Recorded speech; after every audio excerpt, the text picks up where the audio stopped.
ఈ సూచన ప్రజాహితార్థం జారీ. This message is being issued in the interest of public. ఇది కామన్ గా గవర్నమెంట్ ఇవ్వాల్సిన మెసేజ్.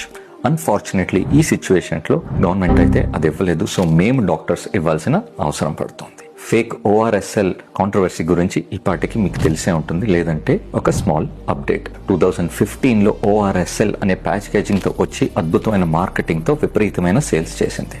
మేము కూడా ఎవ్వరం ఊహించలేకపోయాం అది చేయగలిగే దారుణాలు.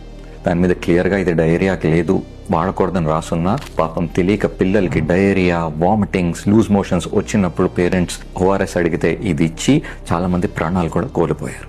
8 ఏళ్లుగా ఫైట్ చేసి doctor Sivaranjani and team FSSAI ద్వారా దీని మీద ఒక బ్యాన్ తెప్పించారు. రీసెంట్ గా October 15th రిలీజ్ అయింది. కాకపోతే ఆ కంపెనీ రిక్వెస్ట్ మీద ఫసాయ్ ఒప్పుకొని ఢిల్లీ హైకోర్టు దీనికి స్టే ఆర్డర్ తెప్పించింది. వాళ్ళ 180 కోట్ల స్టాక్ ఎలాగోలా అమ్ముకోవడానికి. సో మనందరం కలిసి ఇప్పుడు పనిచేసే టైం వచ్చింది. బాయ్కాట్ చేయండి ఈ ఫేక్ ORSL ని. మీరు ఒకవేళ ఫార్మసీ షాప్కి వెళ్ళినప్పుడు ORS అడిగితే ఇది ఇచ్చారంటే అది వెనక్కి ఇచ్చి కెమిస్ట్కి కూడా బుద్ధి చెప్పండి.